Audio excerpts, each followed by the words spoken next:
Hey y'all, welcome back to the Free Black Women's Library YouTube channel. Thank you so much for clicking on this video. Thank you for liking this video. And thank you for subscribing to my channel. Welcome back, y'all. Welcome back to another Rambly reaction of the Free Black Women's Library. I really appreciate you being here.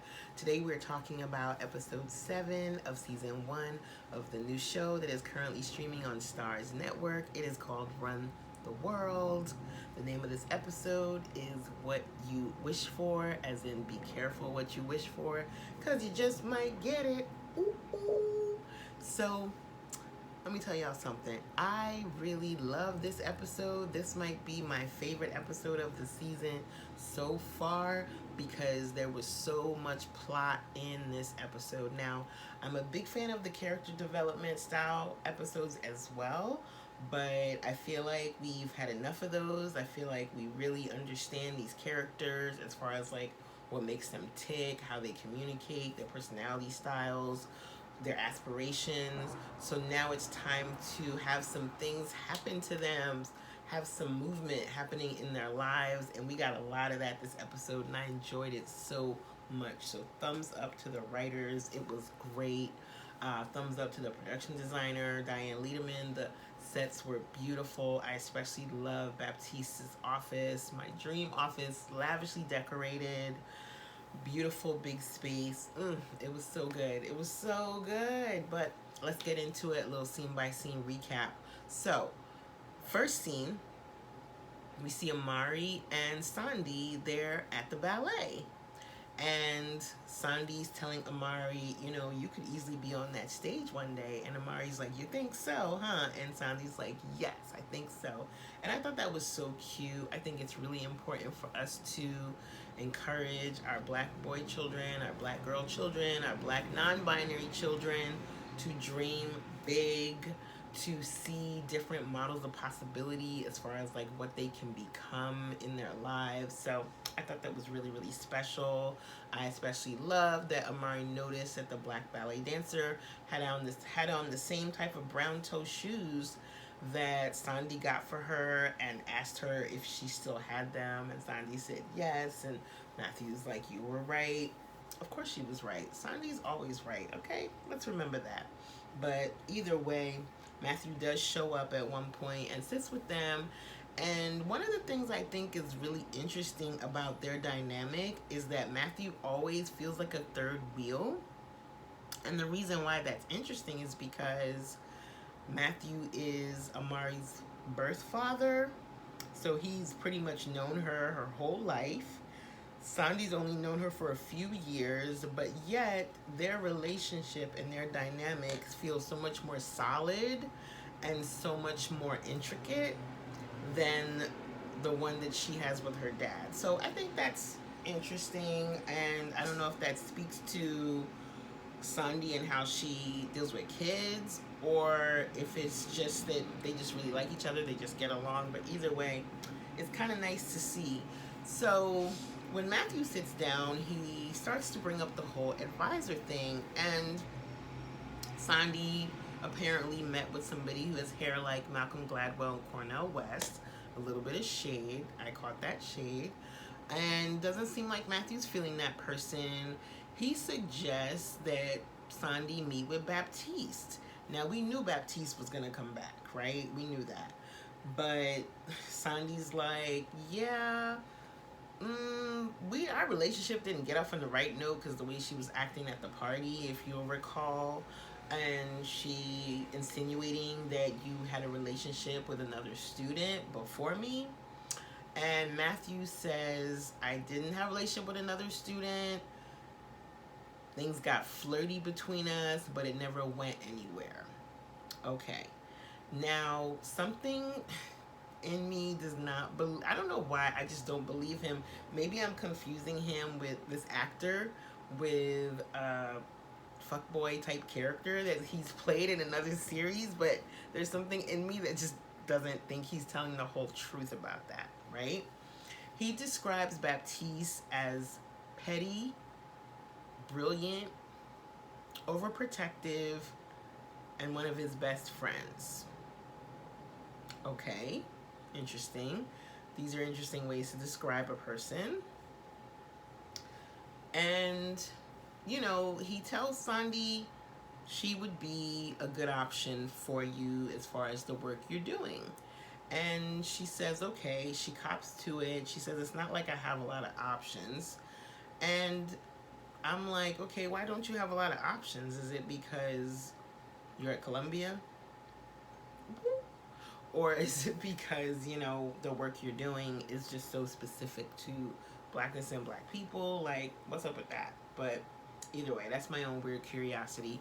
So the ballet begins, and then we see the title card. And once again, another very creative way of showing the title card, this time on the black curtains of the theater where the ballet is going on, and also a vintage, hyper tinted photograph of black women in leotards in point. Really nice, really, really nice. I think it's so, the way they show the title card in each episode is so creative to me. I love who's ever doing that. Shout out to you. You're doing a really beautiful job. I would love a video of like all the title cards put together over the season, because they're all just really nice. They're all really nice photos. But anywho, I'm getting rambly, so let's keep going. So the next scene, we see Sandy. She's in Baptiste's beautiful office, and she's got on this really sexy green dress. She's sitting with her legs crossed. It has a split all the way up the side. Her hair is in like a fro hawk. And she's a little defensive, but Sandy wouldn't be Sandy if she wasn't the type to just tell it like it is and just give you your truth immediately. So part of why I love her is because she brings up the party. You know, she apologizes for her behavior at the party, and Baptiste is like giving her the up and down. And I really don't want Baptiste to be an asshole. Like, I just... But I don't know. I couldn't tell from this scene. She gave me, like, a subtle asshole, but now outright evil. So we shall see. But, you know, Baptiste is like, well, I certainly didn't mean any harm. And Sandy's like, well, you insinuating that Matthew dated another student was definitely harmful. And Baptiste doesn't say anything. And I love that Sandy's like, yeah, like, you can say you didn't mean any harm, but why else would you do that? So Baptiste blows off that statement and starts talking about the dissertation. And she's like, I noticed that you only focus on men in this whole piece. Why aren't you talking about women? Like, as a woman, black woman scholar, why aren't you talking about black women in this work? And Sandy's like, well, working under Matthew, this was his focus. And Baptiste just like cuts her off. Like, listen, this work is your voice. Like, this is a representation of you, and this is going to be the foundation for your academic career. So you need to make sure that whatever you're saying in this work is a reflection of your thoughts and your ideas, not Matthew's. And I thought that was great advice. And Sandy says, well, I have been interested in talking about how incarceration makes for a more rise in the matriarchal home within the black community. And I would love to read that paper, actually, in real life. So Sandy, once you're done writing that, please email it to me. And Baptiste is like, oh, I would love to read that. And Sandy says, well, I haven't written anything yet. And Baptiste says, well, if you're able to incorporate some of that in your work, if you're able to give me like 15 pages by Monday, I'll consider being your advisor. And Sandy seems very pleased, and she's like, I'll get right on that. So, okay. So that seemed to work out really, really well. And so Sandy's at home. She's with Amari. Amari's being a kid, demanding, wanting, play with me, draw with me. I want ice cream. I want this. I want that. And Sandy's like trying to do those 15 pages for Baptiste. And she's like, where's your dad? Like, I need to focus on this work. So She gives up and they decide they're going to go to the store. So while they're on the way to the store, they see Matthew sitting in this coffee shop having, having a little me time, having a little quiet time, working, having a scone and some coffee. And she's like, "What are you doing here?" And he's like, "Oh, my meeting ended early, so I just stopped in here for a quick bite." And they're like, "Tres leches for Matthew, tres leches cake." So, okay, not only you're having scone and coffee, but you're also going to have some cake. And Amari says, "You need to get that to go." And I was like, "Yeah, boo, he does." So, back at the house, back at the beautiful brownstone, Sandy's sitting on the couch and Matthew's standing over her, and he's like, "I don't understand what the big deal is." And she's like, "You understand this is my academic career, like I have to do this work, and I cannot do this work when I'm here being a mom to your child and worrying about this household and taking care of this household. Like, you haven't washed one dish or done one load of laundry since I've moved in here. I'm playing this married mama role, and I am neither married or a mother. Like, you need to step it up, because I am not going to risk what I've been working towards for this. Like, your kids is amazing, and I love you, but no." So Matthew's like, "Oh, I understand all that you've risked." And she says, "Do you?" I love when she said that. Because people love to act like they understand, but they don't. They don't. Because if you did understand, you wouldn't do the shit you do. Like, you wouldn't leave me here with your kid for hours when you know I have to write 15 pages. So, she's like, "Whatever, you were eating a muffin." He's like, "It was a scone." And when she stands up and says, "Do you want to die today?" I was like, yes, Sandy. Let that. Oh my goodness. Shout out to Corbin Reed, the actress that plays Sandy. I love this scene, and it's part of the reason why I love this character is because she's just like not passive aggressive at all. Like, you know exactly what she's thinking all the time. She's confrontational. She's real as fuck. She tells it like it is. She says what's on her mind. So he's like, "Oh, I'm sorry that you're feeling underappreciated." And she's like, "Well, that's exactly how I feel." So she leaves, says she's going to the library, right?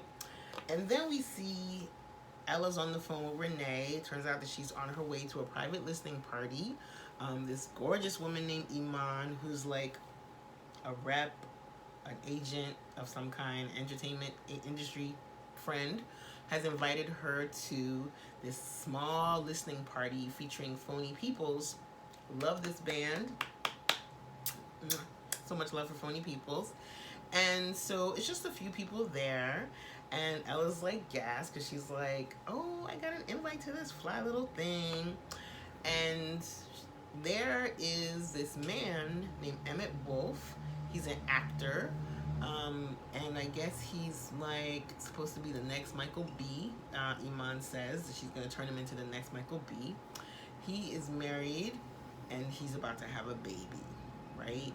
So they toast to him, and it seems all cute and lovey-dovey. Ella's definitely got stars in her eyes for him and for the whole situation. Like, at one point she leans over and she says to Iman, "I love black men." And Iman's like, "Spare me the hopeless romantic stuff. I haven't been interested in black men since the Obama era." And I was like, yes, for queer representation. That was the rainbow, FYI. We love to see it. Always keep bringing it.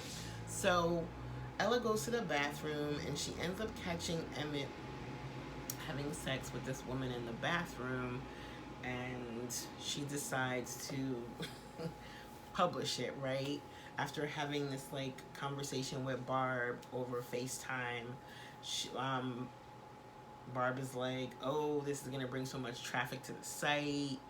We need to publish this story." Like, they make it seem like, oh, it's exposing the hypocrisy or the toxic male within the entertainment industry. But in actuality, it's just telling somebody's business, and I was definitely not a fan of it. Neither was Anderson. Anderson was sitting on the bed kind of rolling his eyes like, whatever. it is whatever this is that you're doing, like I'm not really feeling it. Like he let that be known in a subtle way. And I'm kind of with Anderson, even though I don't like the way he expressed it. I definitely wasn't feeling it either. Like if I'm dating somebody that's doing a similar job to like someone like Wendy Williams, where you're telling like the personal business of celebrities, it would be hard for me to respect you and respect what you do, because that's not really like reporting. You know, it'd be different if like the woman he was caught with is somebody who he's co-starring in the film with, maybe, but I was with Anderson on this one. So, you know, Anderson and Ella end up having a little bit of a fight in the middle of the sex, because she wants to know why he was shitting on her job. And he says, because your job is whack. Like, you're better than this. And she is. Like, she published a whole book about feminism and relationships and dating. So, talking about some man cheating on his pregnant wife in a restaurant bathroom is definitely a step down. So, you know, even though it was really nice to see Erica Alexander, Barb's character, again, and even though she kind of like let us know, like, I have no time or patience for all of this thinking about it too deeply stuff that you're doing, just publish it before TMZ does, so that we can get this traffic to our site. So, you know, so it was published, and it ended up burning some major bridges and backfiring on her, sadly. But we see Renee and Abby, her boss from work, and they're talking about the promotion, the raise. Renee's like, I need to get a raise. I'm a single income person now. I have to pay for my condo all by myself. When is this gonna happen? I've been working for this company for over 10 years, and I've been like the token black, and I feel like I deserve to be rewarded for that shit. So Mia walks in, and apparently Renee and Mia know each other from going to Spelman together. I think all of our girls went to Spelman. I would love a time machine so that I could go back in time and go to Spelman, because it seems like that's where all the dope black women come out of that school. But they end up talking a little bit, and it's not really trauma bonding, but they do kind of have a little back and forth about being the only black women in these corporate spaces, and the weird little microaggressions that they sometimes deal with in these corporate spaces. So I thought that was a really cool scene, and it brought a little bit of like reality into the story. But Renee comes up with a great pitch for L'Oreal, and Renee was giving me like Don Draper vibes from Mad Men, and it works out for her, because this pitch that she says, Mia really likes it, and she gets an appointment with the bigwigs at L'Oreal to pitch it in a real way. Like, it could become a whole new campaign with a new slogan, because it turns out that L'Oreal owns like NYX and Urban Decay and all these other companies, which I didn't research if that's true, but if so, cool. So, whatever. But moving on, we see that at work, they've given the account to Keith and not Renee. So Renee is pissed. She ends up standing up in her pink sparkly suit, and she quits. And the white woman quits with her, which is weird. So they both quit, and it was a really funny scene. I especially liked when she said, "It was nice knowing you," and Abby said, "No, it wasn't." And Renee said, "It's been great." And Abby said, "No, it hasn't." So they both leave. So Renee no longer has a job. Go Renee. And then we see Whitney and Ola. They're in counseling. And it turns out that Ola is a little bit frustrated with the way Whitney's been behaving lately. He feels like he's not getting all of her. And of course he's not, because Whitney is burdened by this guilt of fucking this community peeing guy. So, you know, it is kind of interesting how it's premarital counseling, and I think this guy's a reverend, and even though he does say some stuff that's not very reverend like, but it is interesting how like Ola's like, oh, I want all of you, right? A little stalkerish, a little weird, like I don't need you to want all of me. But Whitney seems touched by that and also nervous. So she calls Sandy and she says, I need to talk to somebody that's in a grown relationship. Like, where are you? So that means she thinks that Ellen Anderson's relationship is not grown. And of course, we know that Renee is single. So she goes over to the apartment and at first is kind of surprised because, yay, Sandy kept her apartment. She did not get rid of her apartment. Thank God she did not get rid of that. Beautiful apartment. So happy. So they start talking and Whitney's like, ever since I fucked that Chris Cabrera guy. And Sandy's like, you did what now? And she's like, yeah, ever since I fucked that Chris Cabrera guy, like, I can't. And Sandy's like, wait, like, I can't believe you cheated on Ola. And Whitney's like, oh, don't say it like that. So they have this moment back and forth. It's kind of funny because she's like, Sandy's can't believe it. And she's obviously shouldn't believe it because it's like you've been with Ola for like 12 years and now you want to tell me that you fucked this random dude right before you're supposed to get married. No bueno, my friend. No bueno. So Sandy says something really real. She says, you know, in every relationship you're bound to bump up against a lie every once in a while. You know, and there's a big difference between I cheated on you a month before we're going to get married and these are my real lashes, right? So, you know, you're going to have to tell him about this because this is one of those lies that is just too big. And Whitney says, well, you're going to tell Matthew about the fact that you still have this apartment? And Sandy says, definitely not. And I wouldn't tell him either. It's good to have that in your back pocket, girl.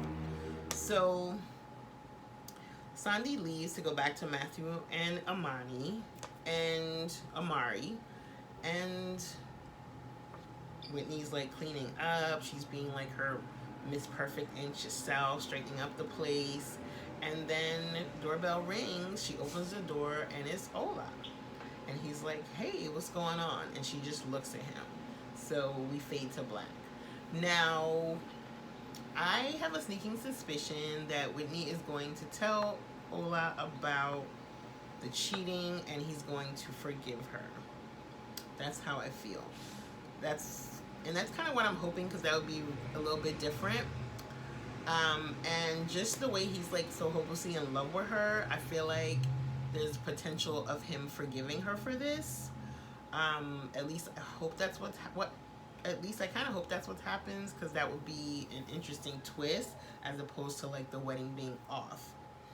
And one of the things that I didn't talk about when I was like going through the whole Rambly recap was Iman. Now there's a scene where Ella and Renee are at the bar and they're both feeling themselves because they feel like they've like taken these big steps up in their career within the past couple of days.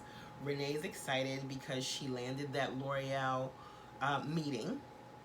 And Ella's excited because that piece she wrote on Emmett Wolf has brought so much traffic to the site that she's like feeling like she's the big star of media. Now, they're about to toast each other. Ella spills her drink. She stands up. She starts to wipe the drink off and in walks Iman and knocks into her shoulder all hard. And Ella's like, oh, I'm sorry. I was going to reach out to you. And Iman's like, Iman like drags her. She eats her up. She's like, listen, you fucked up some major shit for me. Emmett has dropped me, so I no longer have him as a client. It's obvious that it was written by you. There were only 8 people in this space. Like, what were you thinking, trying to pretend like it wasn't you that wrote this by writing it under a different name? And you know what? I'm never inviting you to anything ever again. And not only that, but I'm going to be talking shit about you to all of my friends in the industry. How about that? If someone tells you I'm talking shit about you, it's true, okay? And then she just stomps off. And I was like, yeah, that's what you get, girl. Like, you knew that you were taking a risk by printing that story, and you did it anyway. You didn't give your friend a heads up. Not good, Ella, not good. So all in all, like I said, I really enjoyed this episode because there was so much plot involved. The stories are moving forward. I have my predictions. I predict that Baptiste and Matthew either had a relationship and they broke up, or Baptiste liked Matthew and the feelings were not reciprocal, and so she feels hurt by him. I predict that Whitney is going to tell Ola about the affair and he's going to forgive her. And I predict that Renee and Abby are going to start their own firm. And Sandy, yeah. Sandy and Baptiste, I'm not sure what's going to happen with them. We shall see. But if you made it through this video for this long, please give me a like and leave a comment. Let me know what you're thinking about the show so far. And yeah, I'll talk to y'all later. Have a good day. Bye.